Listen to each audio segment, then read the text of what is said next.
El proyecto urgente de Código de la Producción pretende crear incentivos para la inversión y el empleo. La Cámara Nacional de Acuacultura, que representa a uno de los sectores más importantes de la producción nacional, ha identificado 3 áreas en las que no existe incentivo alguno para esta actividad. Está con nosotros César Monge, presidente de la Cámara. Ingeniero, buenos días, bienvenido a Contacto Directo. Buenos días, Alfredo. Yo creo que es importante mencionar en este país donde es tan difícil ponernos de acuerdo, que por lo menos el arranque del código nos pone de acuerdo en algo, y ese algo que es básicamente que en el Ecuador hay un problema de inversión extranjera. Acaban de salir los recientes números de la CEPAL durante el primer semestre. El Ecuador fue uno de los pocos países en Latinoamérica que bajó, digamos, el indicador de inversión extranjera directa, 207 millones de dólares, cuando los demás países como Colombia y Perú están sobre los 1.000 millones de dólares en exportaciones solamente en el primer semestre de este año. Y el otro factor que creo que el gobierno está reconociendo es que hay un problema en materia de desempleo. Y con eso parte este Código de la Producción. Creo que por lo menos es positivo desde el punto de vista que ambas partes reconocemos que algo pasa en el Ecuador y la cosa no está caminando como debería. Ahora, claro, pero ahora el problema es, o sea, la intención es buena y en eso todos estamos de acuerdo. El problema es si realmente cumple o no con el objetivo. Entonces la Cámara ha detectado cuestiones puntuales, 3 áreas. Hay el área, por ejemplo, de la seguridad,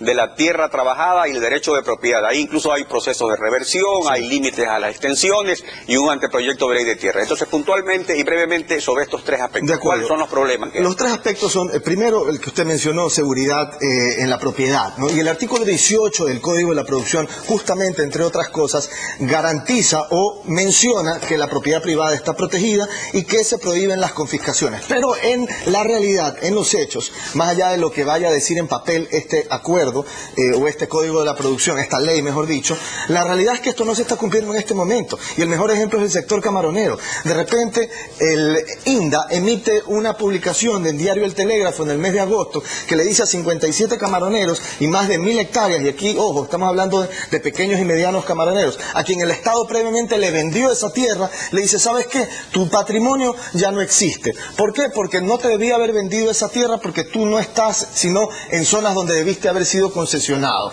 Pero el Estado, inclusive durante este régimen, le vendió a esos productores esa tierra y ahora le dice: tu patrimonio ya no sirve. Y la solución o el premio consuelo es decirle a esa persona: bueno, pero igual te puedes quedar y me tienes que alquilar la tierra. Y además... Pero desconoce el derecho de la propiedad. Correcto. Y además, como estuviste 10 años ahí sentado, entonces me tienes que pagar retroactivamente $25 por hectárea por los últimos 10 años. Y sobre el límite de la extensión. Ese es el otro ejemplo de que no existe realmente seguridad en la propiedad.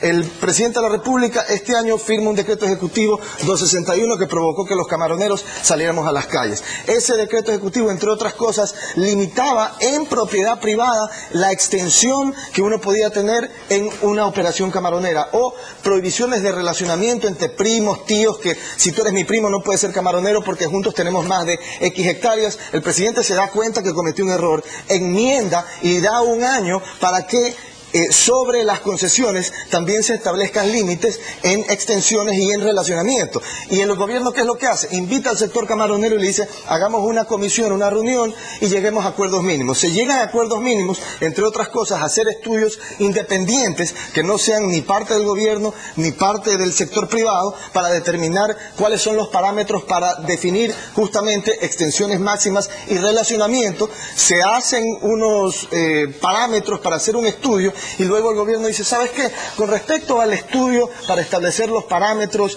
de quién puede estar relacionado con quién, mejor no lo hagamos a través de un tercero independiente, mejor lo hago yo. Entonces el sector camaronero le dice: oye, pero tú fuiste el que hiciste el análisis previamente que ocasionó que Correa firmara esa barbaridad. Entonces, ¿con qué seguridad está el sector camaronero operando cuando no tiene una seguridad en la tierra, que es uno de los puntos que dice el Código de la Producción que va de alguna manera a fortalecer? En la práctica no lo hace. Y luego el tema del anteproyecto de ley de tierras, porque esa es otra cosa. Se va a dictar un Código de la Producción, pero se va a dictar también una ley de tierras. A mí me parece que aquí, por lo menos para el sector agropecuario, se están poniendo, digamos, la carreta delante de los caballos. ¿A qué me refiero con esto? ¿Quién? ¿Qué inversionista? ¿O cuántos realmente? Porque pueden haber algunos que lo hagan, pero ¿cuántos inversionistas se pueden atraer en el sector agropecuario nacional con un Código de la Producción cuando está en el limbo 2 elementos fundamentales: ley de tierras y ley de aguas? Un gran inversionista inversionista, o mediano o pequeño, ¿con qué seguridad va a invertir en este país cuando no sabe las reglas ni del agua, que es fundamental, ni la tierra, que es fundamental?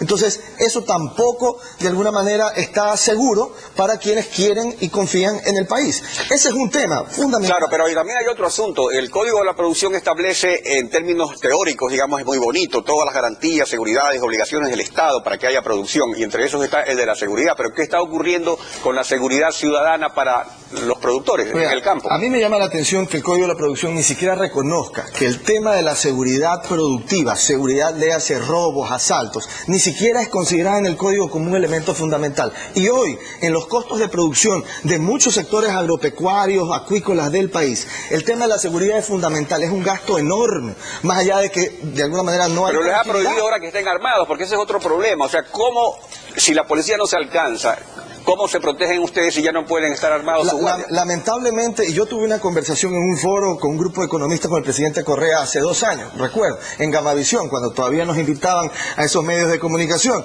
Y yo le dije, señor presidente de la República, algo pasa en el Ecuador, el tema de la inseguridad está a niveles que antes no los teníamos. Correa me dice a mí, ¿sabes qué, César? Tienes razón.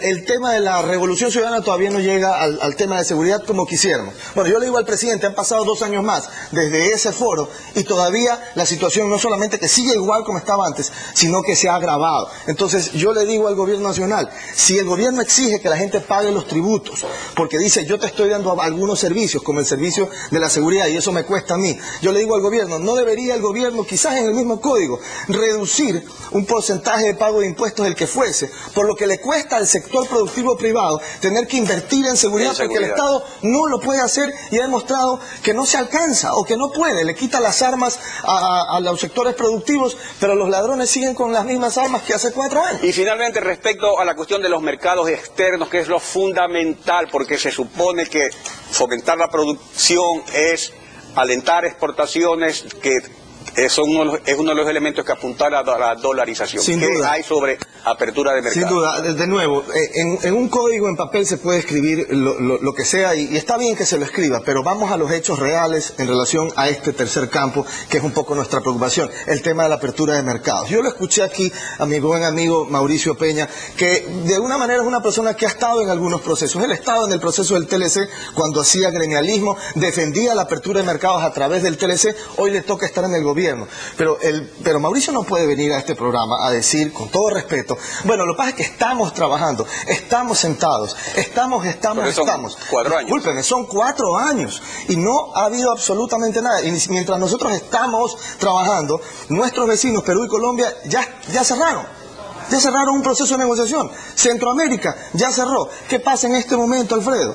México, por ejemplo, me llega esta semana, aquí lo tengo. No, pero lo más importante es que nuestros competidores, los 2 países vecinos andinos y los centroamericanos, ya están con este tipo de acuerdos, y en esas condiciones es realmente difícil. El ejemplo de México que iba a dar, México, la semana pasada me llega un correo, una orden. ¿Sabe qué? Estamos interesados en camarón ecuatoriano. ¿Qué le tengo que decir yo? ¿Sabe qué, señor? Estamos trabajando, pero ahorita no podemos venderles. ¿Por qué? Porque tengo el 20% de arancel, así que vaya y compre en Centroamérica. Esa es la realidad. Entonces, menos bla bla y ya concretemos esto, porque 4 años es suficiente y nuestros vecinos nos ganan en captación de inversión porque ellos ya hicieron su trabajo. Y el Código de la Producción lamentablemente no soluciona esos problemas. Ingeniero, gracias por su participación en Contacto Directo. Fin.